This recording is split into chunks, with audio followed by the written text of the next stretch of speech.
Ladies and gentlemen, welcome to the Ross Patterson Revolution! Brought to you by GhostBed.com.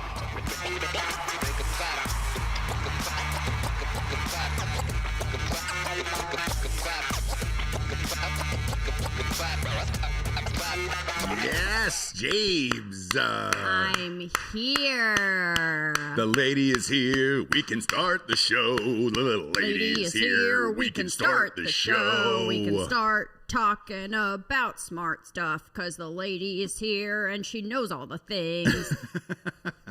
Trending stuff, viral stuff, money, and all of it. All of it. This is going to be, dare I say, the biggest show in the history of our podcast.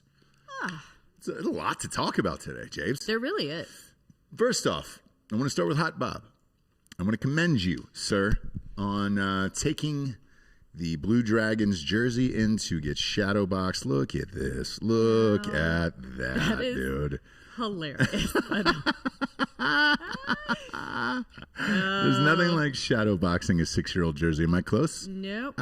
Just tip it out a little bit. There we go. We there? What do you think, Giorgio? There he is. You saw the top of Giorgio's head in there. There it is. Look at that. Blue Dragons team. There he is. Giorgio. Blue Dragons, team of destiny. Sure. God's children. Yep. Now that is framed in eternity. Has a 6-year-old's jersey ever been shadowboxed before? Probably not.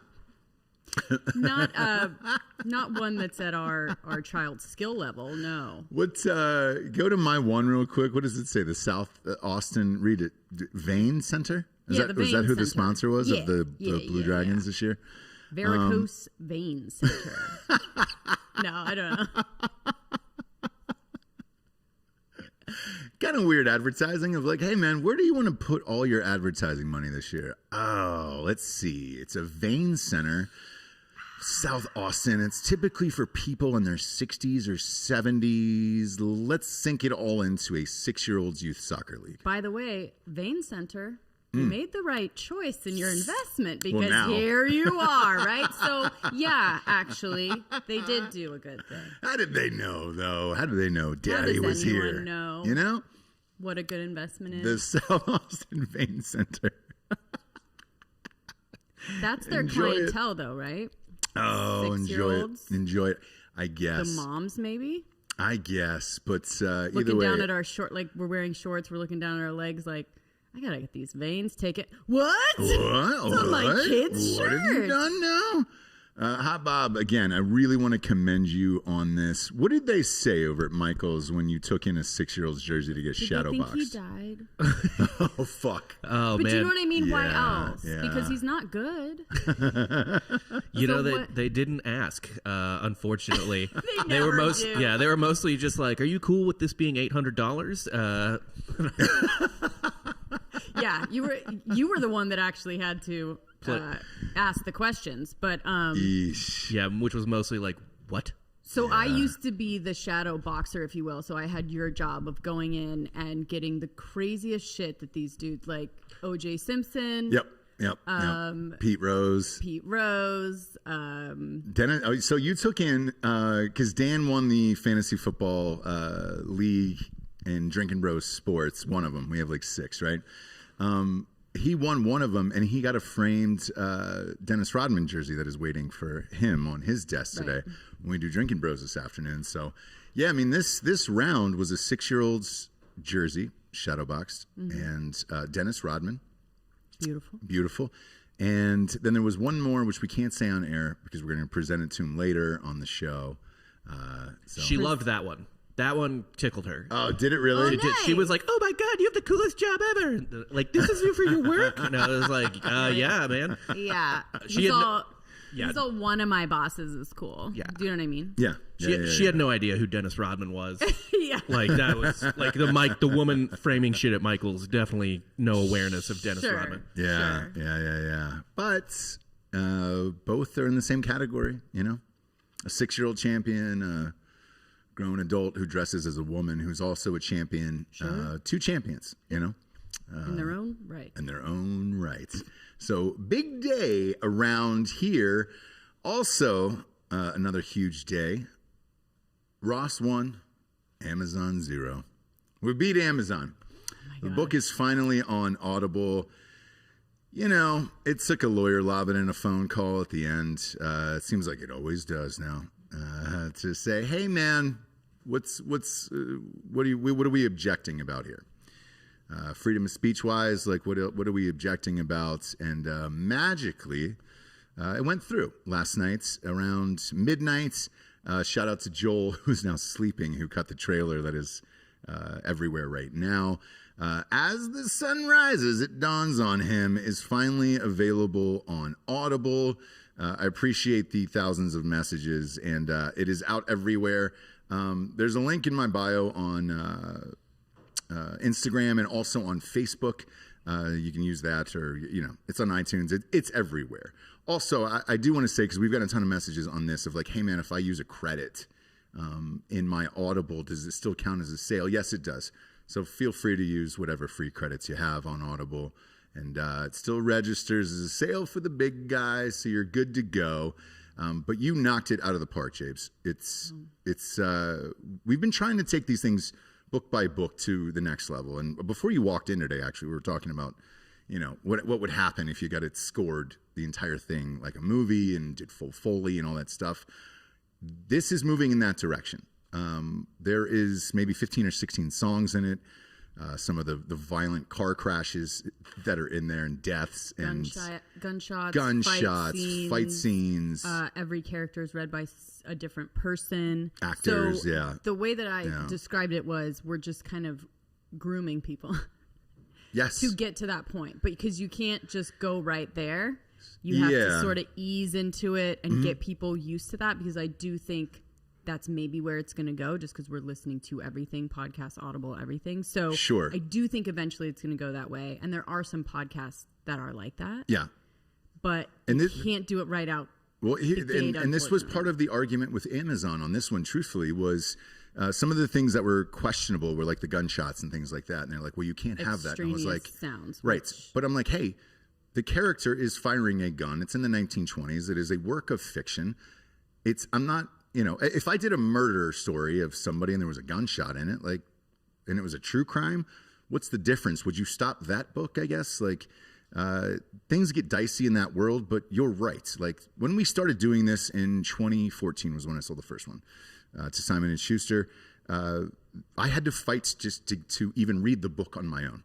I told this story when we had Matthew McConaughey on the show. I told him that story too, where it's like, dude, it was a British guy who did 90% of these.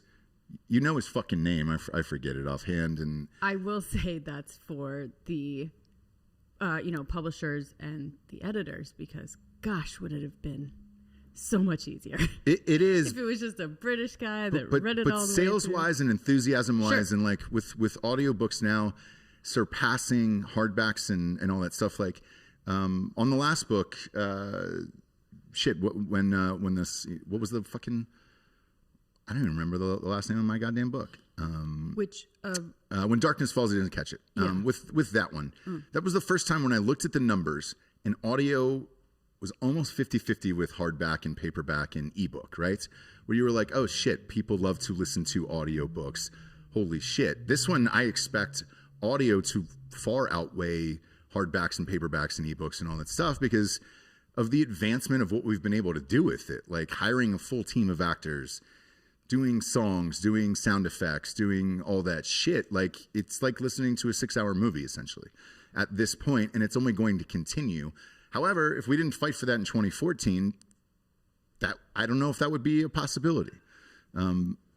People didn't see the rise of podcasts back then. They certainly didn't see the rise of audiobooks. And I've sat in a board meeting and bitched and bitched and bitched. And, you know, my agent wasn't happy. No one was happy. But then when the results came out and they were like, oh, fuck, this is amazing. This audiobook's amazing. Everybody loves your fucking audiobook. I was like, well, this is what I was telling you. But whenever you do something different in this world, you're going to be met with resistance. And, whatever, man. Everyone always wants to be the second person to say yes. Right. Not the You first. never want to be the first. I do want to say that you guys have a shout out in the end of the book. So, Nooners. Correct. Nooners, look, because at the end of it, they were like, hey, we need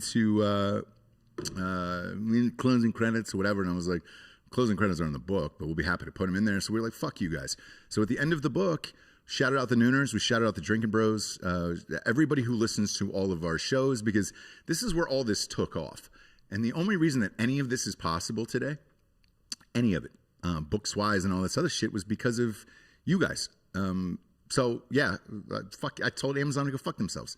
They were like, that's not in the book. I don't give a shit if it's in the book. Yeah. We'll shout out our listeners and everybody who's actually... That was a couple of the notes that I got, too. Yeah, were like, yes. hey, the closing credits aren't like what? And I was like, I know. Yeah. So Get off my back. Literally, the very last line of the book is shout out to the Nooners and the Drinking Bros and everybody else. And all you, I think it's all you degenerates at the end of it, too, like who bought this because... Nooners, Drinking Bros, and all around degenerates and dirtbags. Yes. And to start this company, I think that covers it. To start this company, the media company, Dan and I used our own money to start this. We're still using our own money. We don't have any outside investors, nothing in this. All the books, all the audiobooks, the movies that you guys have purchased over the years, all of the money went into this. Now you get 800 fucking shows a month, and it's all because of you guys. So to shout you out at the end of it was an easy call. And look, Amazon can go fuck themselves, and lawyer lobs in a call. It's over. Paid him a little bit of money. Moved on with our day, but the book is out today, and it's lights out. So I want to give you, obviously a special shout out. You fucking worked your ass off on it. I want to give Giorgio and his buddy. Who is your buddy who did that opening song? That's that DJ. Tap him on the shoulder. I know he's 40 seconds behind us. Who is your buddy who did the opening song for that? Oh, his name's Chaz, and his artist name is Madoka Music. Okay. Yeah. How do you spell that? Give him a shout out, because that was fucking dope. He killed it.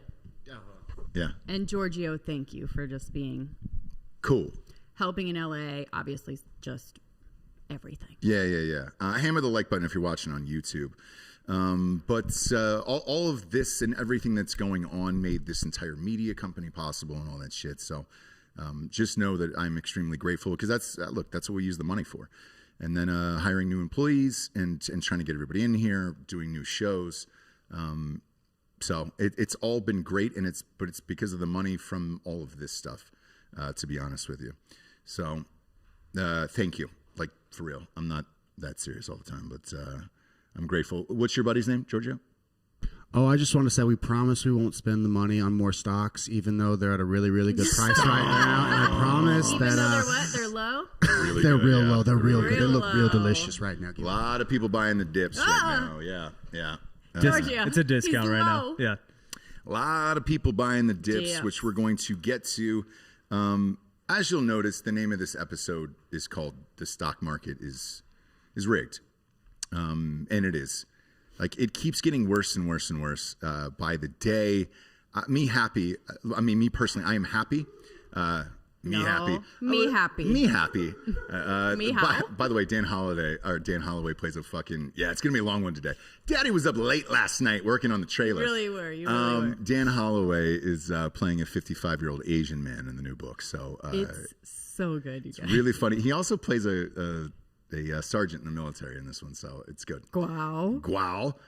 But me happy too. Yeah, go ahead. me happy. Mm-hmm. No, me personally, I am happy that all of this has happened and we got to be a part of it, and we're still seeing what's going on, because this is a movement. This is unprecedented.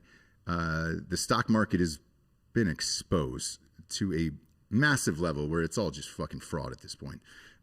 For those of you who are unfamiliar with the AMC and the GameStop stocks and what has been going on, and maybe live under a rock, we'll give you a quick recap, right? A bunch of Redditors went on, told everybody to buy these things. They went to the moon.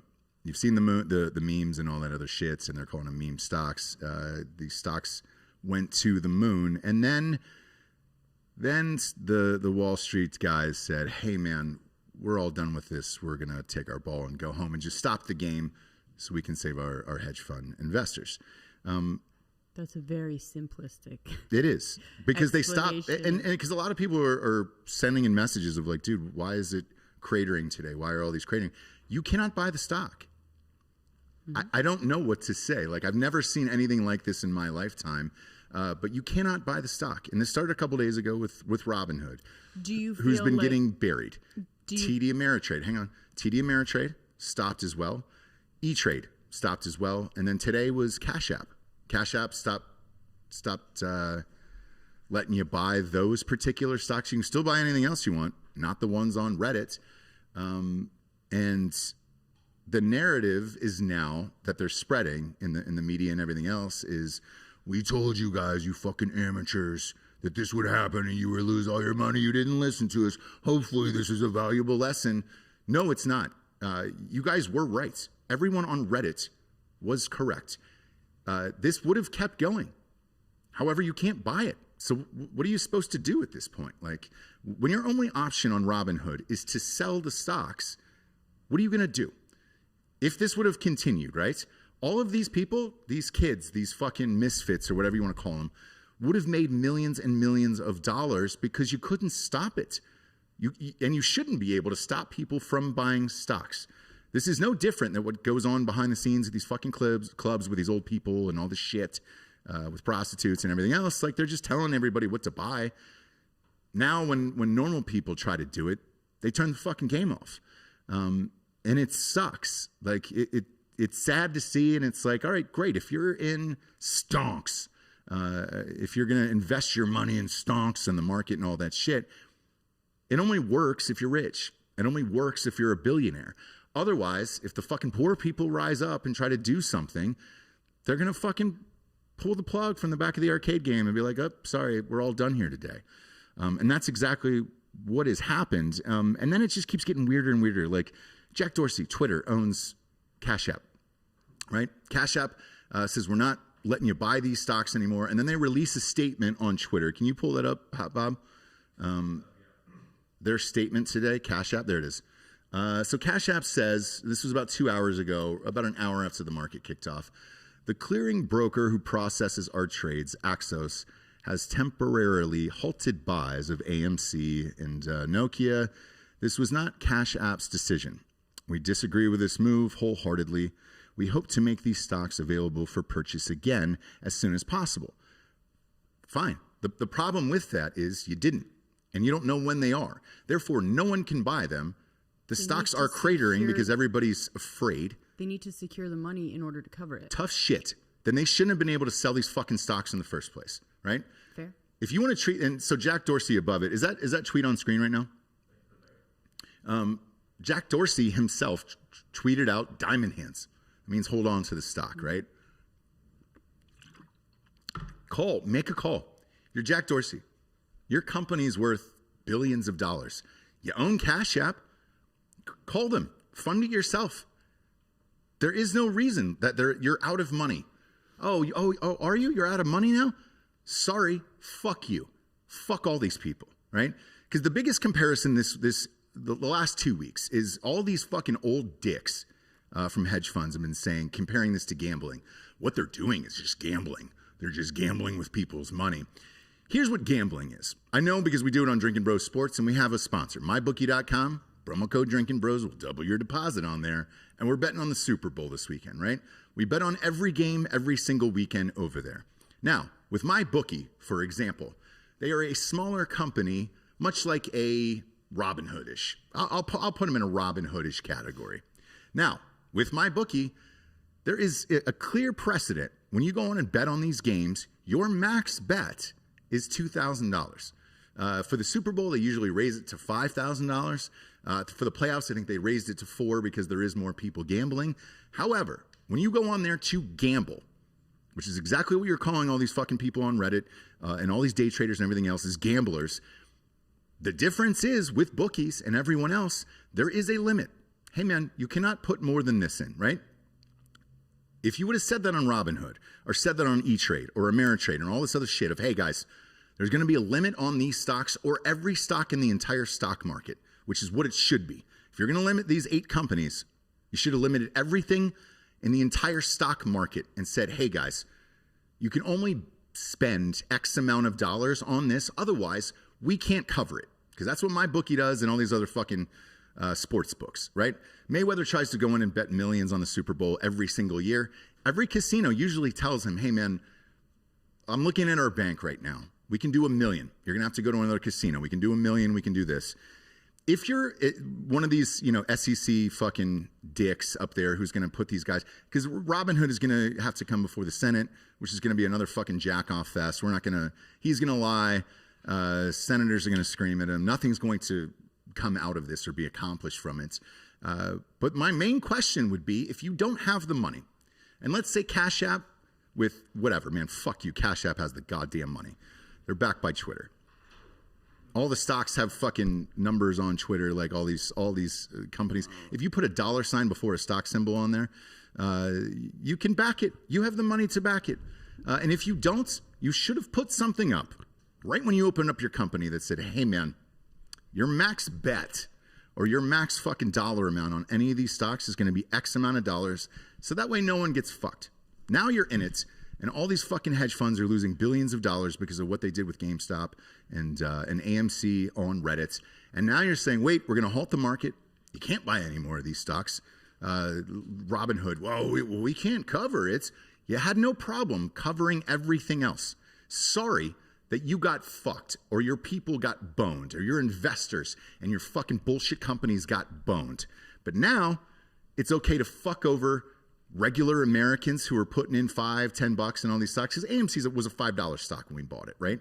Even though today it's down 40% or whatever, it's still at 8. It's still up fucking almost double than when I bought it at. I'm not going to bitch about this because one of these days you're going to have to let the people trade. And then what? What's going to happen then? Do people go back in on these stocks again and say, fuck you, we're going to drive it up through the roof? And then what? Are they going to stop it again? What happens? Did you get more money magically from somebody else? Like, no, you didn't. You didn't. The shorts are over. The people who made their money are going to get, their money back. The old fuckers in these ivory towers. And that's what it is. That's the best way to describe what's going on here. But none of you were incorrect, and don't believe the media narrative that they're going to spit out to you of, oh, we told you so. We warned you this was going to happen. No, you fucking did not. You changed the game, you changed the fucking rules, and you cut off trading for every single person so it benefited you. So if you see these stories, and you're going to be flooded with these, I can promise you, over the next fucking week to 2 weeks of, man, we told these guys they were going to lose all their money. They should have listened to us. We know better than to do what your money. No, you don't. You changed the rules and cheated everyone out of their fucking money. So I don't want to hear it. But that's unfortunately all we're going to hear. Last night, who was the fucking guy, Professor Galloway? I forgot that he was on the show a few weeks ago on Drinking Bros. This fucking guy. Do we have volume on this? Okay. Yeah. Play this for the audience if you can. Because to hear this guy's comments, like, this is what you're going to be flooded with here. Is it on? Do you have volume? All right. Yeah, play this now if you can.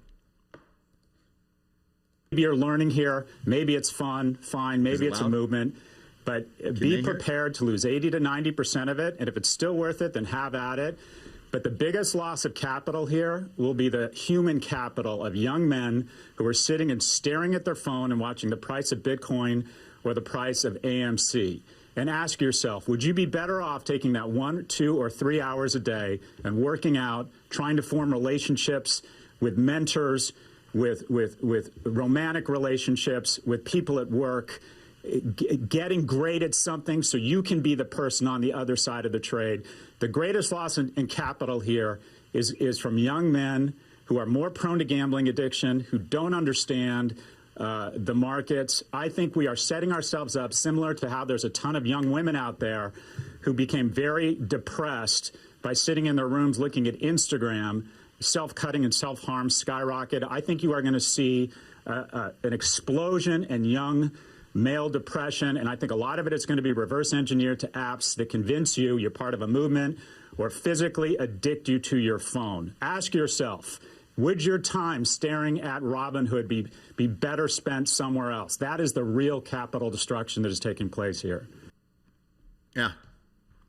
Hey, guys, get out of your basement, start working out, stop staring at your phone, stop investing your money, and then maybe you can be on the other side of this trade one day, because he basically just said, if you want to be on the other side of this trade one day, you're going to have to be worth billions of dollars and have some investor at some hedge firm bail you the fuck out. That's exactly what he's saying here. The rest of it is all fucking ball washing bullshit where, oh man, you got these people who most of them are addicted to gambling. They can't get girls. They should start working out, start forming relationships. Invest in yourself. Invest in yourself. That's what they did. You fuck. And then you change the fucking rules. And here's the beauty of this, right? Because it wasn't until you texted me that this was the same guy that was on our show. Because the guy that was on our show a few weeks ago was affable and, laughing and all that shit. When he started losing money, he wasn't. And then he goes on air, well, you're going to fucking lose this and blah, blah, blah, blah, blah. No. The other key to this fucking guy in this bullshit speech yesterday, guess who just signed a big, fat fucking movie deal with Netflix to do the Reddit's GameStop AMC movie for Netflix? That guy. That guy is the consulting producer for this movie. And there's only one way this movie can end for it to be a great movie, is if everybody loses. The little guy loses. We were right. You were wrong. You were all so fucking dumb. That's the only way this can end. People jumping off of fucking buildings and killing themselves. That is the only ending that will be acceptable to this movie at fucking Netflix. That's it. Because otherwise, what if everybody would have won? Then what is that movie? What is that fucking movie on Netflix if everybody wins? What, a bunch of fucking 20-year-olds living in mansions, driving fucking Lambos? That's not the movie. Because then it would have been reversed. You had all the hedge fund guys, these old fuckers who were losing money, jumping off roofs, killing themselves, while a bunch of fucking young guys who were on Reddit all day, driving Lambos, living in mansions. That can't be the end of your movie, right? Nah, we can't put that out in Hollywood. That would be way too fucking convenient. Ask Bernie fucking Madoff how that worked out for the rest of those people he built out of billions of fucking dollars. Why can't that be the ending? The question is, can we change it? Yeah, it's not over. It's not over. If you look at the volume is still pretty fucking low. And the reason why the volume is low is because you can't buy the stocks on any of these fucking sites. Nobody's really selling. Nobody's selling right now. And Jack Dorsey, I don't know what the fuck this guy is doing. Look, I hate Jack Dorsey. I've always hated Jack Dorsey. I hated him for the Trump bullshit. But him tweeting out diamond hands, which means telling everybody to hold their stocks, an hour ago, is crazy. You can't sell it on the app that you fucking own, but you're telling everybody to hold on to the stocks? Why? What if that goes bad? Is there anything you can do against Jack Dorsey? Again, I don't think Jack Dorsey really controls what's going on at Twitter right now. And also Cash App, they're going through a third-party broker to kind of do all these deals. So tough shit. It'd be like if I would have right. But if I hired you guys and you guys fucking murdered somebody and they were like, well, didn't you know that they were murderers? Yes. Like Giorgio. If Giorgio murders somebody, I had a strong hunch, dude, that he was going to murder one day. You know what I'm saying? I could see Cash App figuring it out and getting this done by tomorrow. Just having another Either broker. way, yeah. You lost an entire day of trading again. This started last Thursday. You're on Tuesday now. 4 days for all these rich assholes to get out of these shorts and sell these fucking stocks so they can make their money back. Well, some of them are doubling down. They're shorting the shorts. Yes. They keep shorting. They keep shorting. So it's like, dude, there is no reason for any of these apps to open up. But when they do, if you're able to hang in there, I'm hanging in there. I don't really give a shit. But also, it's the same way with gambling, man. The money we put in, we can afford to lose. So if I lose it, I lose it. But that's just being smart. And I don't need to tell you that. I'm not going to fucking lecture you like the rest of these assholes. Like, everybody knows what they're doing, right? It's not like you're living on a fucking prayer like John Bon Jovi out there and you're like, oh, fuck, I'm going to get rich tomorrow. There's always a shot that the underdog is going to win or somebody else is going to win. It'd be the same way with Sunday's game. I've had a really fucking hard time deciding who's going to win. We're doing that show this afternoon, I think, for the Super Bowl special today. No one is picking the Buccaneers. Not one single fucking person I have talked to, not one athlete, nothing. We had Santonio Holmes on yesterday, one of my favorite players of all time. For Ohio State, caught the game-winning catch in the Super Bowl. He's picking the Chiefs. Everybody's all in on the Chiefs, right? But what happens if the Bucs win? People bet on the Bucs. Tom Brady wins again. Are they not going to pay you out for that? No, of course they are. They're going to fucking pay you out. Because fucking Vegas and gambling has more fucking heart than these goddamn stockbrokers out there. Yeah, but they also wildly underestimate how much Wall Street bets and kind of like people have like cut from our cloth like to lose. Like there's a thing called loss porn, right? Obviously on Wall Street bets that people used to always post. And it's like, yeah, no, dude, we've been here before. Yes. Like we're comfortable here. We're fine. Most of the people are. So yeah, like Dan said, there's not a lot of volume. Not a lot of people are selling because they're holding on to it. There's not a lot of people that are buying because you can't. One of these days, there's going to be a breaking point in this, and I don't know which way it's going to go. It could skyrocket to the fucking moon because you can't close these apps down forever. You can't hold these people off forever. And then what? What if the Redditors get together again and say, hey, guys, they open it all back up, flood them at this exact moment. Set your watches. Let's all go in at fucking 9:30 a.m., opening bell, and get this one stock. Once all this shit is open, you can't stop it. Again, I mean, I guess you could halt the markets again, but... you know, it's wild, but you guys were not wrong. Nobody was wrong in this. This was the correct way to do it. This is how you were supposed to do it. Was everybody getting together, believing in one company and buying it? Look, is GameStop worth the evaluation that it's at? No, it's not. But it doesn't matter. Anyone should be able to go in and buy and sell stocks and do whatever the fuck they want with this. Yeah, just talking to friends that I have a buddy at Fidelity. He said there was 400,000 new accounts. Yeah. Over the last like few days or whatever. Yeah. So they're out there and they're waiting. Something is going to happen. I don't know what, but I'm not getting out of it now. I saw Portnoy just sold all of his shit today and released a thing and said, I'm out of it. I've lost $700,000. He put in $1 million, lost $700,000. He says he's out. Can I show you the GME and AMC graphs today? Yes. Just how identical they are. They are fucking identical. Look at this. Yes, put it up on the screen. Studio, guys. I'm going to talk in a second. Yeah. But we want to catch everybody up to speed here on what is going on. I mean, look at these two charts that are on the screen right now. It's a carbon copy. Like they're identical. It's the craziest shit of all time. So, look, if you're out there, I'm going to hold on to this. I don't know what's going to happen, but I'm amped about it. Either way, whatever happens, man, I'm amped about it, and I'm amped to be a part of it. I'm surprised Portnoy sold out and got all of his shit out of there because he's been on every network hammering these guys. That was a huge shock this morning. Like, yeah, bad PR. Like, yes, rare bad PR for Portnoy, especially lately. Yeah, Barstool Fun, but I was shocked to see it. Now you have some differing opinions on this, Jesse. Well, my thing is this. I just want to get this straight. So you're saying white dudes with a shit ton of money are corrupt? Because that's crazy news to me. I just want to let you guys know that I've always lived in a world. Maybe I've been poor, whatever it is. I've always lived in a world that you have to have a certain amount of money to be in the stock market. That's the world that I've lived in. Mm-hmm. I don't know if this is new or not or whatever, but that's just the way that I grew up, and my family never had money in the stocks. Like, we just didn't have money to do that. Right. And if we did, it was on very, very safe Disney, things like this, where you just kind of slowly Enron. Enron. Sure. Blue chip stock, Enron. Sure. Yeah. And also anyone that is rich in this country, really, really rich, did not get there by playing by the rules or regulations or not fucking people over. No one.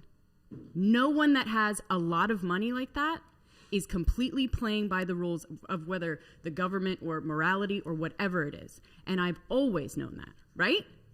Yeah. Are you just figuring this out? Or what?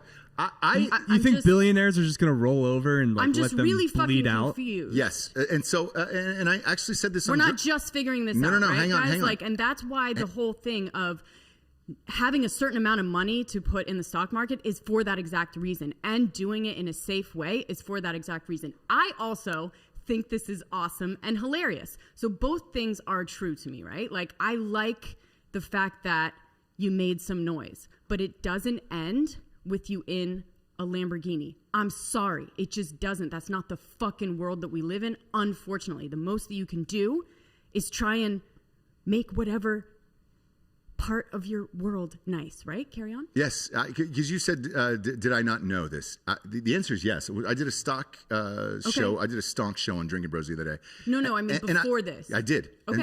And I led off with this. Okay. I said, I can't believe how naive and dumb I was to think that the average person could put in $5-10 into a stock that they believed in, let it go up, and then Wall Street wasn't going to pull the plug and not do it, because I've never seen it happen in my lifetime. So the only time that I can remember the stock market stopping or halting was 9/11. God, there was another fucking catastrophic event. The pandemic. When the pandemic hit, they stopped the stock market as well. I don't think I can name another one other than those two instances, right?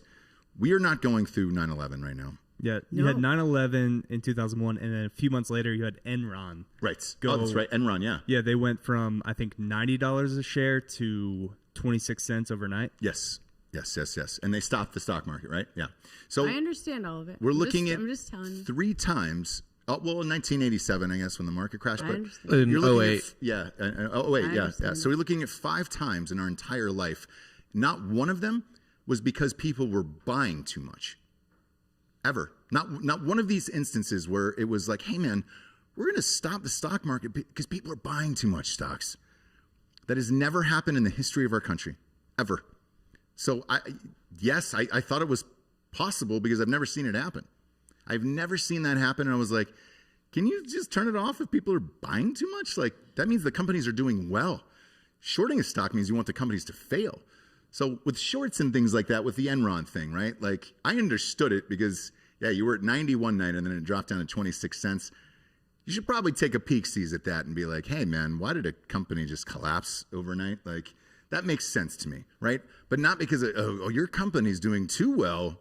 We got to pull the plug on this. You can't buy any more of that. Like, that's what you want. A pizza place, if you've just fucking opened, if you just sold out of pizzas that day, like, yeah, you stopped selling, but it's like, hey, congratulations, you sold out all your shit, and that's amazing. But it would stop for everyone, right? You can't just put rules in place that only benefit these fucking people. Like, yes, then I'm the dummy on that one, because I've never seen it happen in the history of our country, and it hasn't in the stock market.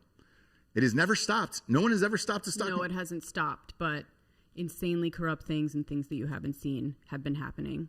But buying is one where it's like, hey, man. Buying, shorting, selling, bailing out, all of the things. But buying something is, you're purchasing that. Like, I've never seen anybody just stop the purchases. Yeah, if you're going to halt buys, you should be able to halt sells. Yes. It should be both ways. It's got to go both ways. That is the only fair way to do this. Let everybody assess the same way rather than just these fucking hedge firms and shit like that. That's what that's the craziest part to me. And it's hard to, yes, it is hard to wrap my mind around. I never would have thought, oh man, a company's doing well, they're just going to stop it and make it go the other way. And I think I've always known that the system has been rigged against me. Right. Whether it's being a woman, whether it's not growing up with money, whatever it is, it's just I've always lived in that world, right? I do like seeing that, the people from the basement raising up. I do like seeing it. Yeah. Do I think those people win? No. But it's just the world that I live in and I've always lived in. I had a thought when I was a young girl, almost like those, the first thoughts that you have about even like the universe where you go like, holy shit, it's infinite. Like those thoughts as a young child that are like, whoa, fuck. Like my thought was, I thought one day I'm like, there are people with entire lives in their bank account. Like someone's life, like a fraction of your bank account can be someone's really good life from beginning to end. And it's just sitting there. Right? Right. That's crazy. Like people have entire lives in their bank account, right? Yeah. And then they'll watch people die and not do anything about it. And all of these things I realized were true a very long time ago. And Gigi's saying it's not true that all, really rich people fuck people over. No, I mean, I'm not, Gigi, I mean, I don't know if you're a billionaire, but I will say if you have that amount of wealth in this country, you did not play by some rules. I guarantee you that. Or whether it's not paying the or taxes your that you're did, supposed to, or you got a right, trust, or whatever exactly. that is. Yeah. But it was rigged because you were in a family where that was coming to you anyways, whatever. Yeah. But like if you paid the amount of taxes that you're supposed to pay, which would help out communities and blah, blah, blah. So indirectly or directly, you have fucked someone over to have that amount of wealth in this country. You didn't do something the right way. And that is absolutely true. I don't care what you say. Probably. Not probably. Absolutely. We all know if you paid the look, taxes that you're supposed to pay, no one would be fucking rich. Believe me that. There are people who have created things and done things that is just like, hey, man. I'm not saying that. I'm not saying there aren't people that have worked for that amount of wealth. Right. I'm saying to get that amount and keep that amount, there are some rules you're going to have to break that directly or indirectly fuck people over. Yeah. Whether you know it or not, whether you see their faces, whatever it may be. Simply having that amount of money just sitting there, in some ways is, right? You don't care about me. You don't care if I live or die or whatever. Like, if you don't care if you're fucking me over, you don't care if I lose my fucking house. You don't give a shit, right? Yeah. Look. But that's something I've always known. So welcome, Ross. Well, I guess that I didn't, because there was never been a case. Like, I'm a big numbers guy, and I like to go over things that have happened in history, right? Because history tends to repeat itself. However, in this case, we don't have anything to go off of. This has never happened before. And I have a bunch of friends from college who were like stockbrokers, and they work for some of these hedge firms and all this other shit. And I chatted with them, and I go, hey guys, what's the real fucking story here, And they were like, they've turned it off, man. They halted it. They're not going to have these guys lose their fucking money.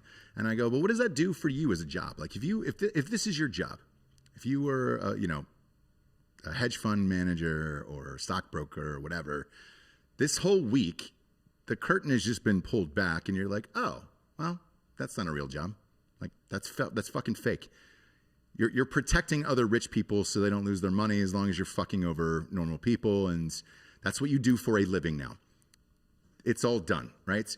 I think there are certain professions in this world that we look at that are like that, where you're like, oh, politicians. Where you're just like, you're a dirtbag. There are certain people in this world, exactly right, that I have just always known are completely separate from me and my world, right? Like when, before this, like hedge fund, like people that were in that world, to me just didn't even seem real. They don't even seem like a person I would ever meet, right? It's just this complete separate thing, as you're saying, right? Like the government. It's just the complete politicians. It's so separate and more separate from me.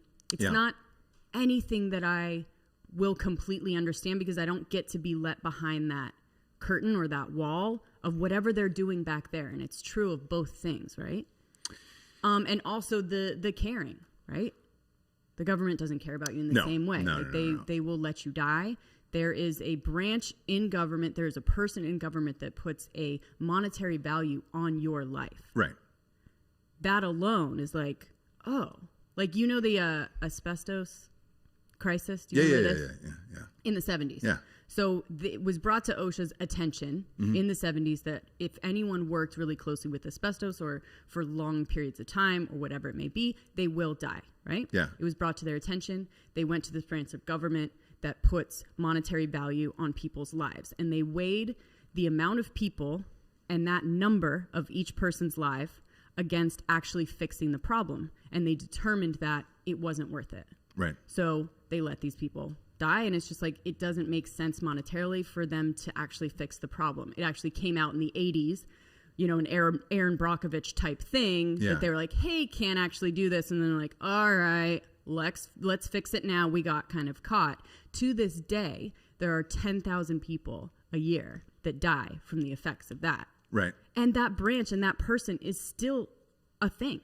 It's still a thing to be like, all right, well, let's see how much this person's life is actually worth. And people's lives are worth different to them. Right. Different amounts of money. Yeah. So if you ever thought that anyone cares about you or is going to do the right thing or gives a fuck about you, you're, Ross, living in a fantasy world. Yes, I was. You're 100% right. And like, you know, I look back at, because I guess I can tell you this. We're trying to get Jordan Belfort on the show on Drinking Bros. So we've been chatting with him back and forth today. So it looks like that's going to happen soon. But you take the movies, right? You take, let's take Wall Street, which is one of my all-time favorites, and then Wolf of Wall Street, which is yet another one of my all-time favorites, right? You were literally just proving that these fake characters, well, actually they're based on real-life characters. They're real people. You like the Wolf of Wall Street. Why is this fucking news like? Right. But it's because a guy lied about stocks that he didn't have and blah, blah, blah. These are real companies, right? So this isn't like AMC is a real fucking company. Over people. I understand. To get that Lamborghini, which is exactly what I fucking just said. Right. Yes. But what I'm saying is this. Again, if you're looking at that profession, the movies are correct. All these people are fucking dirtbags. All of them. But they all got exposed this week, and it's like, all right, great. This is what you do for a living? Fuck off. Like, that's what you do for a living, and you feel fine about it. It's like being a meter maid, right? Like, if you're a fucking meter maid in this world, what are you doing? Like, what good are you doing for the world? Or you're just making everybody else's day shitty. This is just, you're protecting a bunch of rich fucking... Look, the other thing I was shocked about was the Little St. James Island, the Epstein shit. Mm-hmm. I had Alex Jones on the show years ago on Drinking Bros, and I said, hey, man, the Lolita Express and all this, Pizzagate, it's all fucking true. I did not believe it.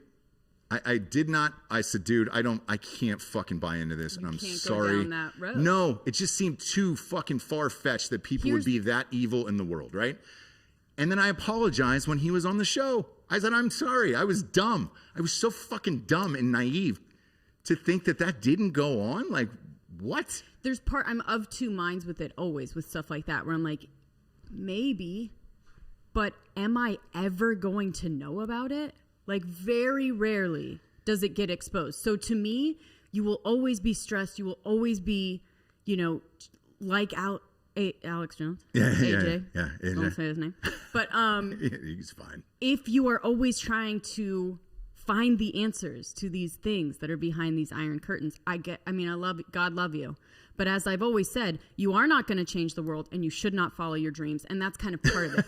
You will never change the world. And you guys, I love this shit. I love it. I think it's hilarious. I'm in. Yeah. I'm popcorn watching. Yeah. Not at AMC, but anyway.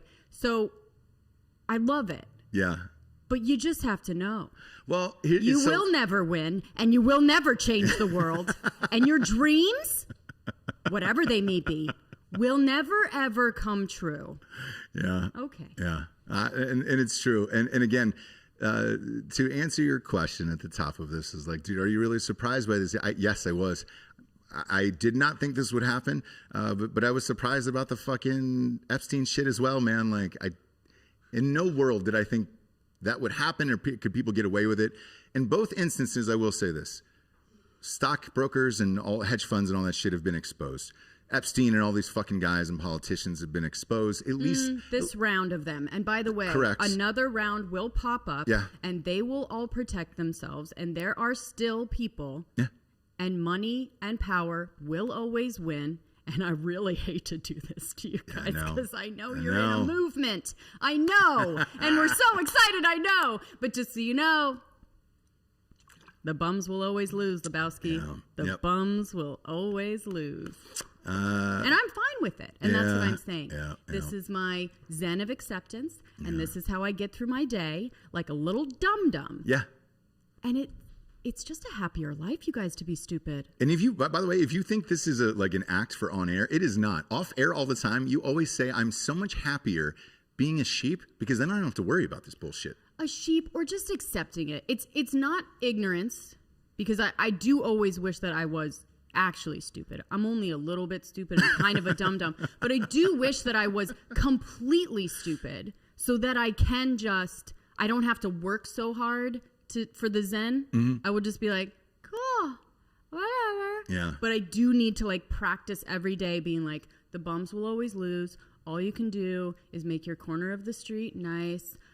People with money and power will always win. You will never get ahead. The most you can hope for is about $10 in Disney stock, and be happy with that, right? Yeah.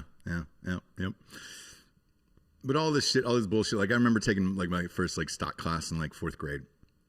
In the tag program, I was in the talented and gifted, and we each bought one stock, and then that was we studied it every single day. We watched the numbers go up and down.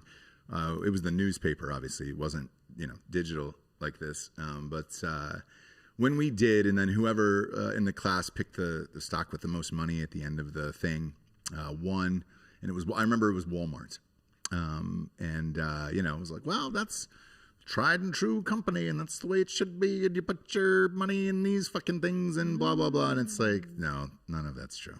It's just all run by somebody else, and if they decide to give you a little bit, oh, congratulations. Thank you, sir. Oh, thank you. Can I have another bowl of soup, sir? Can I have another bowl of soup? What? You want more? That's what we're living in. It's a fucking Oliver Twist shell game at this point. So we get some sponsors, Jabes, who put the show on the air. First and foremost, ghostbed.com/Drinking Bros, 40% off. 40% off the bundle packages right now with the adjustable base. We've got one just on the other side of you here right now, which is awesome. We've been using this ghost bed for Jack and Giorgio's new show called the Friday Night Jack Sesh, which is on Patreon because it's super fucking graphic, and it's great. It's a call-in show that is super fucked up. Jesse will be a guest Friday night, so go over to Patreon on Drinking Bros Podcast. Why? Because us dum-dums can't put up fucking cool content on YouTube where they'll flag it or pull it down. So go there now and hop on it to watch Jesse on Friday night. Jack will be shirtless in a bed. I don't want you to worry about that, but you're also going to get the worst relationship advice of your life that night. So Jesse will be from Giorgio, Jack, and I. Yeah. And we have really done well for ourselves. Correct. In the relationship department. But on there you will see this adjustable base and all the shit, and like Jack makes the bed go up and down with the remote control. So all of the things that we talk about on this show, you will, with the fucking bed, you'll see there. It's the best. Go to ghostbed.com/Drinking Bros today, where, as always, they get a 36-month pay-as-you-go program. No interest there, and that is applicable with the 40% off deal. Just put in the promo code Drinking Bros at checkout, and you're good to go. Next up, Jabes, we got liquidiv.com. I am drinking it as we speak. People are asking what this green shit is in the water. It's their nutrition energy thing or whatever. It feels like vitamins and nutrients pumping through my body, and it helps me hydrate faster. 25% off at liquidiv.com with the promo code Nooners. This is just for you guys. We're trying to switch all these promo codes over to Nooners because you guys were the OGs in this shit. And look, I drink a bottle of Liquid IV every day. That's no secret. Obviously, if you've listened to the show for a long time, I finally was like, you guys just come on as a fucking sponsor. I'm drinking this shit every day. Yeah, because he was stealing it from me all the time. Yes, dude. And now you are fully stocked up and you are into it. And we just got a big box of the strawberry, which was a favorite of mine back in the day, and they still had it, but there was like strawberry cheesecake, all these different flavors, and the strawberry was the OG. I know. Really good, and they put that back in stock. Right now I'm super, I don't know, my skin's all dry, it's winter. So yes, drink up, hydrate, especially for this weekend. We're going live with you all day. Shit, it's going to be a Jables weekend, dude. Friday night on the Friday Night Jack Sesh on Drinking Bros Podcast Patreon. Sunday, you're in the cook-off. I talked to Eric Tanzi today, and you guys are up for this trophy here. Somebody will be getting this trophy live on air on Drinking Bros Sports on YouTube. So subscribe to that because you'll get to see. You guys are making it from start to scratch, right? Like from scratch to finish? Okay, great. And then we're going to figure out some kind of, I'm not sure what the final judges are, but we've got a couple announced. I think Dan is one. Xander wants to be one. Yeah, yes. So we're going to have a little panel, and then you'll see them taste. Correct. And it's going to be awesome, and we will be drinking Liquid IV all day. So, if you guys are going hard over the Super Bowl, get it now. It should be to your house by then. She was talking about the strawberry. Grab the strawberry liquid IV or any of their other amazing flavors, which you see here in bulk. You can buy them at Costco, but here's the thing: you don't get any discounts. So, Yeah. I know. Costco. I know Liquid IV is available like around the nation, but you don't get a discount. So go to online. You get 25% off when you go to liquidiv.com. Use the code Nooners at checkout. 25% off everything when you use the promo code Nooners at liquidiv.com. Get better hydration today. Liquidiv.com. Promo code Nooners. We are amped about it, and you can't walk into Costco and start yelling at the people that work at the register and say, "I want 25% off with the promo code Nooners." No, you can only get that online, and they'll ship it to your house. So don't be dumb. Do that. Last but not least, As the Sun Rises, It Dawns on Him is finally available on Audible. We beat the system, or my lawyers did. Whatever. Either way, we won. And it is available now. And I got this weird email from Amazon last night. It was like fucking 11 o'clock at night. You were just about to go to bed. No, it was early. It was like 10 o'clock. And you were just about to go to bed. And I go, hey, man, shit. I have another job, Mom. Yeah. So yeah. And I was like, hey, the fucking book just got approved. I was like those motherfuckers. Weird, because the lawyers just called on Friday. 3 days later, now it's here. It's out. It is the greatest, fucking funniest audiobook of all time. If you think the content on here is fucking aggressive comedy, we go way the fuck beyond that. So you can get all three there. But this, As the Sun Rises, It Dawns on Him is finally out on Audible. Do not have to get any more messages about it, which I am amped about because of whatever Amazon's fuckery is. And look, we'll never get an honest answer out of these fucking people. But it is out now. And the way the New York Times bestseller list works for audiobooks is it's the whole month. So if there was anything to this, at least, dude, we might be able to hit the list because of when it was magically released. Dude, and they can't stop this. They can't be like, oh, the Audible isn't... They can't stop it. Amazon owns Audible, so fuck off, man. So go and get the book now. It's the greatest of all time. James, I want to talk about this Marilyn Manson thing. Please. Here. Marilyn Manson is canceled now? Yeah. Record label dropped him. It turns out that who's it? Rachel Evan Wood? Mm-hmm. Evan Rachel Wood. Whatever, dude. It's fucking. You got 3 first names. Like, what are we doing here? Wood is the first name? Wood Harris is my favorite actor, dude, from The Wire. Shit, you're my boy, dude. Not a normal one, but it's my boy. He's one of the best actors on the planet. I love Wood Harris. Yeah, when you got 3 names like this, it's like, I don't know, man. And the weird thing is, if you don't know her, she's from Westworld. She's the fucking girl robot who ironically acts like a robot in all of her movies. So this was just perfect casting at that point. But she's good. She's fine. Look, when you're that stiff and wooden and you're playing a robot, congratulations. Like, eventually it's going to pay off if you get to be a robot. So what are we talking? We're just talking about shit about Evan Rachel Wood? No, here? but she had said in all these interviews, because she got, super famous from Westworld, that she was sexually abused and all this other stuff by a past boyfriend. Mm-hmm. Turns out this past boyfriend was Marilyn Manson, and she finally came out and said who it was. Marilyn Manson's record label promptly dropped him, which don't know if that's going to do any good. Did he have a new album coming out? Oh, I think he did. Did he really? Actually, no. I don't know. Either way, that is all over there. But when I heard this story, all I kept thinking was, are we surprised that this is Marilyn Manson? Or yeah, I mean, there's a couple ways we're going to go with this. First of all, like, he absolutely was like an abuser, and he would do interviews about it for years and admitted to it and talked about it all over. Okay. And people just kind of were like, well, that's Marilyn Manson. And he would talk about the things that he did to her and to other women. So it's this thing that we've kind of known forever, right? It's just now coming out. But the other way of thinking about it is, I mean, yeah. Right? Yeah. Not one. This one didn't surprise Bob, me you gotta too pick, much. You got a pick of Brian Warner? Yeah, you got to pick a Brian Warner, a.k.a. Marilyn Manson. I found a couple on the internet of him. Is this one? Yeah, that one. Yeah.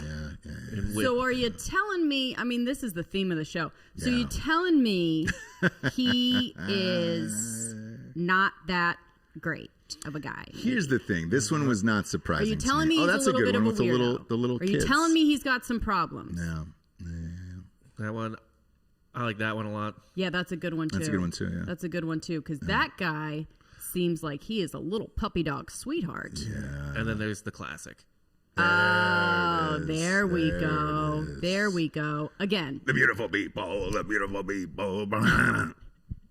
Somebody on the message board said, when was the last time he was relevant?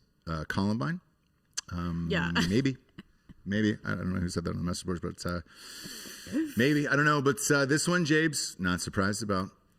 The stock market thing, yes, not this one. Not surprised. And there's a couple different things with this going on. So the Army Hammer thing, as you know, we kind of hate the hypocrisy of stuff, right? Sure. So like Army Hammer is trying to tout himself as this totally normal, clean cut, blah, blah, blah. And then he's actually Marilyn Manson. Marilyn Manson, in fact, was Marilyn Manson all the time, right? Yeah. And so it's you can't really say what I'm gonna say, but like, girl, what? Like, Yeah. Well, there's the age disparity as well. Yes, dude. so he was 18, she was 36. Vice Wait, vice switch versa. it. Switch it. She was 18. He was 36. That's what I said. No. Okay. He was 8. He was 36. She was 18. Whatever. Yeah. And apparently groomed her, and then the point of it was like all the abuse that went on while she was in the relationship and actually got in it, which that's what happened. So, you know, it's real. It's awful. I don't know. I mean, she's done interviews about it for years. So has he. It's really been one of those open secrets that now people know about, which is fine with me. Sure. Like, I'm going to we're read. good on Marilyn Manson. He's always been, like I said, I've never thought that he was anything other than this person. I just sort of was like, okay, I guess we're cool with Marilyn Manson being like the worst. Yeah, look, nobody's really that shocked about it. He just released a statement right now, so I'll read this here. He's calling his accuser's statements horrible distortions of reality. He's saying, obviously my art and my life have long been magnets for controversy, but these recent claims about me are horrible distortions of reality. My intimate relationships have always been entirely consensual with like-minded partners. Regardless of how and why others are now choosing to misrepresent the past, that is the truth. She has not responded to this yet. So she doesn't need to respond to that. By the way. hang She's on. already Hang on. testified in front of Senate and everything. In Or front she's of already Senate? I don't. There's like videos of her talking Yes, about this. yeah. In front of Senate? Yeah. What does she do in front of Senate exactly? It's something to do with like rights for. Yeah. Can you look that up? Oh, gotcha. So she's been talking about this with no one listening for a very long time. So it's not really, you know, there are certain things of like baseless accusations and all of these. There's many women. It's one of those things where you go, okay. And his statement is abuser speak for sure. Well, that she's distorting reality. and here was the rest of hers. If you hadn't heard it, he started. This is what she is saying. He started grooming me when I was a teenager and horrifically abused me for years. I was brainwashed and manipulated into submission. I am done living in fear of retaliation, slander, or blackmail. I'm here to expose this dangerous man and call out the many industries that have enabled him before he ruins any more lives. I stand with the many victims who will no longer be silenced. If you're going to go and testify in front of Congress, right? The only problem I have with this is that was 3 years ago, I think? Yeah, 2018, February 2018. Shit, 3 years to the day almost. Why not say this then and save, if you believe this and this happened, right? Why not say it then and save other women 3 years worth of this shit, I guess? That's the only, I guess, hard thing that I have a hard time with this. So what she's saying in the statement is there was blackmail and manipulation, and she's not going to, right? Who would, I guess. There's not. Yeah. Who would, blackmail could be videos. Pictures or all kinds of things. That's how people abuse you, right? Is they have as we know in cults, right? They have some kind of collateral. Yeah. And that's how they keep you in the position that you're in, right? Yeah. So her saying this now, yes, like she probably has some kind of strength behind her or something like this where she's able to be like, I don't care what you put out there. I don't care. Yep. Infinitely more famous now than she was in 2018. Right. Yeah, That was so season, it's like, that was like season 1. Oh, for sure, yeah. absolutely. Yeah. So it's like now I'm able to be like, it doesn't matter what you do. Like, I'm saying it first. Right. Put out the videos. Whatever. I wonder then if there was something behind the scenes going on where something was going to be released of like, hey, if you fuck me over in this, like I'll release Absolutely. this tape or this picture or this thing or whatever. Especially when you're in that kind of relationship, he's got fucking shit. Yeah, I'm sure. And can say she did this, she wanted to do this. You can say whatever you want. Right. To blackmail people or to be like.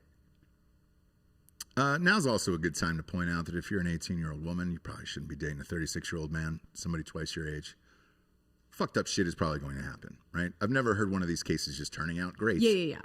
I mean. Oh, she's 18? Did you just have your 18th Yes. birthday? Great. Yes, Let's hop into a serious relationship and I'm double your age. Like, yes, that's what all these articles are saying too. Is those like, never end up good. you know, we should all kind of question, and they were very public, right? It was Yeah. with Marilyn Manson Oh, yeah. and her. Like, it was just like, oh, okay, I guess she's fucking fucking stabbing each other in public and shit. Yeah, I guess yeah. she's into some fucking weird, Weird shit. shit. Good for her. Yeah. I was like, Yeah. good for her. Yeah. I don't know why. I didn't know she was But I 18. did. I didn't know she was 18 years old then. That would have changed the tune a little bit. She's one of those people who looks young. Like, to this day, she still looks she's like fucking 20 years old. That's true. But yeah, man. No, I'm not shocked by Marilyn Manson. I'm not shocked by it. No, not at all. But Not at all. We know somebody who dated this person, who dated him. I would like to ask her and get her opinion behind the scenes and say, hey, what's the fucking story? You and I both have a friend. So.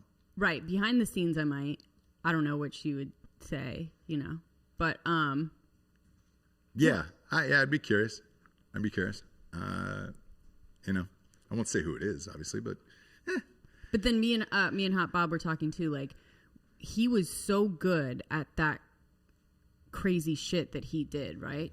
And we somehow expected him to just be Brian Warner. You know what I mean? Like, if people are really good at some kind of art like that, very visceral, like songs that are super depressing, hardcore, whatever, and they're awesome at it, Right.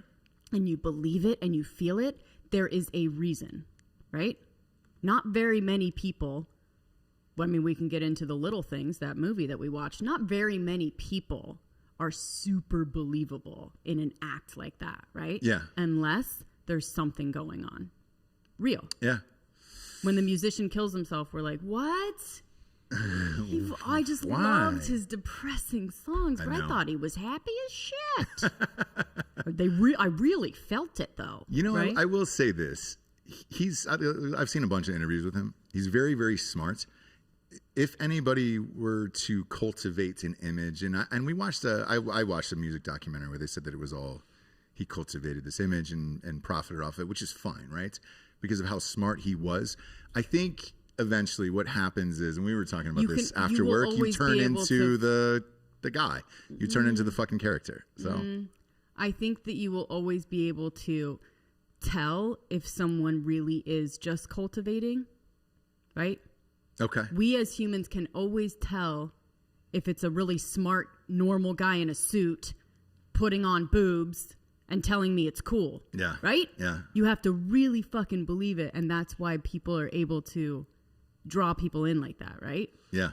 So, and listen to his interview on Marin. It was a long time ago. Okay. Mark Maron. He showed up drunk and was super weird and a dick and not cool. And Mark Really? he even did a like disclaimer before and was like, look, he smelled like vodka, but I thought, let me fucking do the interview anyways. And he was like, Yeah. It was weird. It went in all different directions. I tried to, keep on top of it, but here's the interview. So no, he's not like this super smart, normal dude. Right. But I think compared to what he was, we were like, oh my gosh, he's normal. If you take the makeup off, Right. Yeah. Look, I look at those, somebody like Trent Reznor, for example, right? 9 Inch Nails. Like, that was all fucking crazy and everything else. And it turned out he was just a really fucking unbelievably intelligent dude who, you know. Yeah. I feel like with 9 Inch Nails, they were more like musically talented and intelligent as opposed to like a real. Am I wrong? It's just one guy, isn't it? It's just Trent Reznor. Yeah. Well, he's in a band. Yeah, I mean, no, I think the band is just him. No. Yeah, no, it's just a touring band. It's just Trent Reznor. He is all that is 9 Inch Nails. He's known as the godfather of electrical production music. He kind of, as Pro Tools came along, was also paralleled like 9 Inch Nails' rise. And yeah, he's just. Everyone before him did everything analog. He's a fucking genius. I mean? Yeah, he's just the metal. dude. He's not really like he did a fucking weirdo like that, like eating. Yeah. Taking ribs out to suck his own dick and fucking biting the heads off birds. Like, he's just making awesome shit. But I think that they did the 9 Inch Nails album up at the actual Marilyn Manson, or the Charles Manson house up there. If memory serves me correct from this documentary, I believe that they rented out that house where the Manson murders took place and did the record of the album there. They did the whole shit. That's what I remember. Also, Jesse, the rib story, I think it's a cultural thing. So, like, depending, like, white people always think it's Marilyn Manson who got his rib removed. But I think, like, my black friends, they always talk about LL Cool J get his rib removed. So it's like a different celebrity for every culture. Got it. Cool. Okay. I never thought it was, even at the time, I never thought it was real. I just thought it was like some fucking crazy rumor. Yeah. To like add to his mystique, right? And I think he started it. Or he did it. I have no idea. Yeah. And then to cap off this show today here, Mark Cuban, we were talking about earlier. He was doing an AMA? Is that what it was? Yeah. He posted this final thoughts on everything that has gone on in the stock market and everything today, and it's awesome. So I'll just read it word for word from what Mark Cuban says here. Final thought. First, thanks for the great questions today. Thanks for changing the game. Thanks for taking on Wall Street. Thanks for making kids around the country, if not the world, including my son, want to learn about stocks and try trading them, including my son and daughter. WSB, which is the Wall Street Bettors on Reddit, changed the game far more than everyone on this board will ever get credit for. That said, you will all do this again. You will all go after Wall Street the next time. You will be smarter. There was only one thing that messed you all up. Robinhood and the other zero commission brokers that everyone used didn't have enough capital to fund the fight. They let you down in a big way. When you load back up, fight a broker with trillions of dollars in assets on their balance sheet, someone that can be there when the fight starts and won't blink an eye. No disruption is easy or happens in a straight line. Stay with it. I am a believer. Almost identical to what I said earlier. Like, look, if it wasn't for these Robinhood guys and all this other bullshit, they would have won. It would have been Lambos for everybody. He's 100% right. They all would have won. I trade with Merrill Edge, and it's through Bank of America. I've had a Bank of America account for years and years and years, right? They didn't stop anything and didn't shut down anything, but, it's Merrill Edge. Like, dude, they've been doing this for years, and, I could buy thousands of... they never stopped, never shut down, never did anything.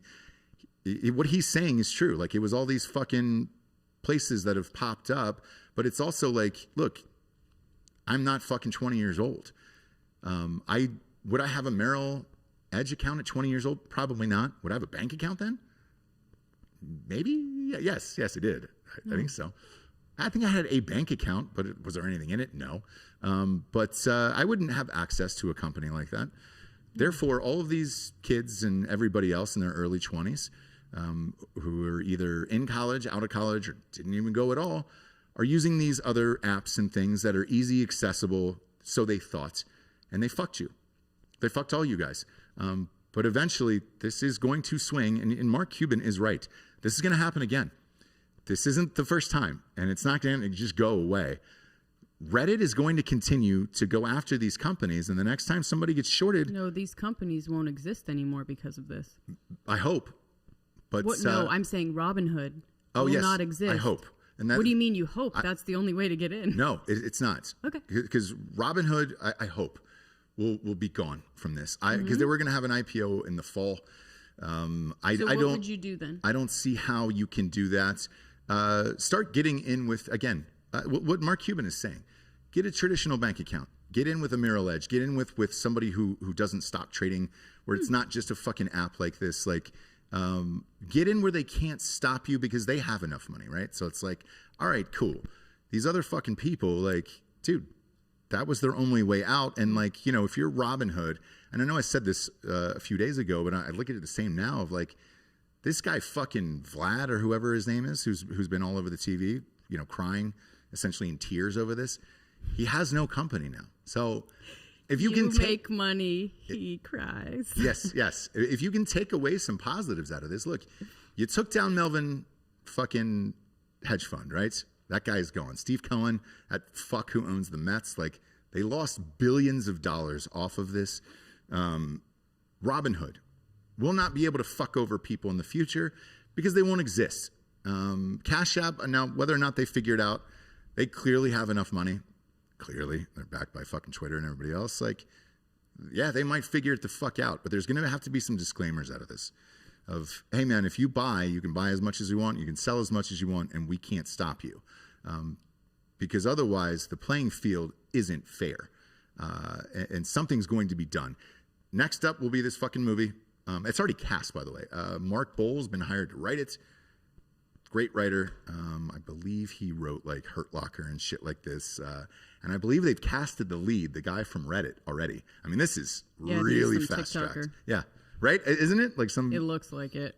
Or some Riverdale or some whatever. He might be from Outer Banks. Whatever, man. He's not, but he's from one of those. One of those fucking things. So this movie's going to come out. They're going to tell you were all wrong and you weren't. And that's the saddest part about this. It's and you cool. know who's going to make money off your story? Yeah, Wall Street. Yeah. Yep. Netflix stock will go higher. Ross, life isn't fair. It isn't fair. Life isn't fair. It isn't fair, but this will happen again, man. And it's been fun to be a part of, and it's fun to watch. And look, I still got diamond hands. I'm going to hold this shit and see what happens. Because eventually, it's going to have to open back up, and there isn't enough shares being sold right now to justify these numbers. So we'll see what happens. But again, is there any changes? I'm not a fucking advisor. I know nothing about it other than my heart and what I am seeing going on around me. No changes on that front? On the stock? No. Look at AMC and GMC are identical. I mean, look at that. Okay. Two entirely different companies with the exact same graph. This is going to affect the stimulus check, isn't it?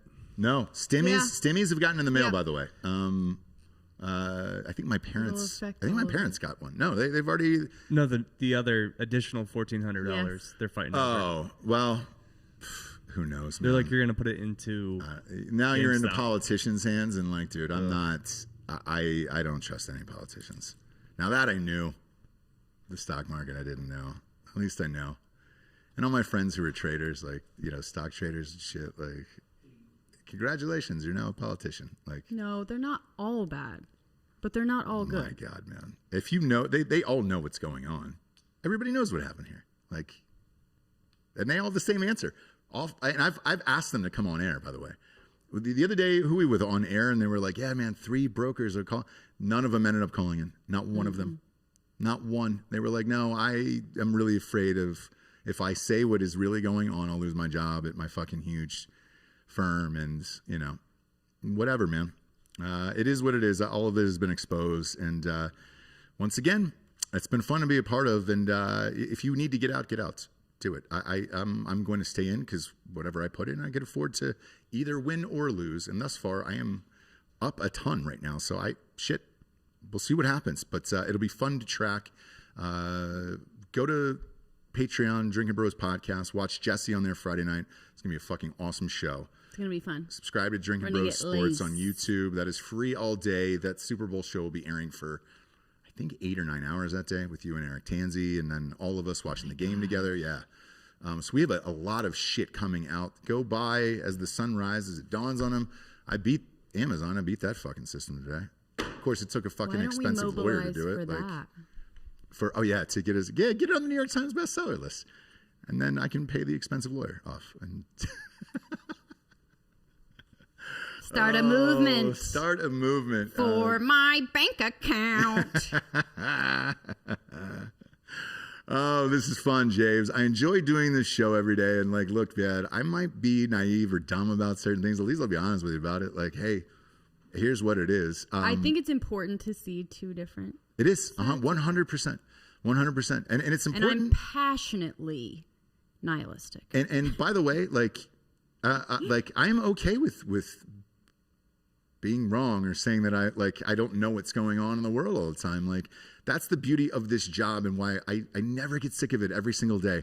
Every morning I wake up, something fucked up has happened or something crazy is going on or fun or exciting. And it's like, shit, I get to be a part of this and chat about this and at least join in with you. And I got skin in the game in it. So I don't know.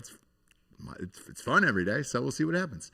Good for you. But Jesse Wiseman, a.k.a. The Jables, I'm Ross Patterson. This is The Revolution. Buenos tardes, everyone. Good afternoon.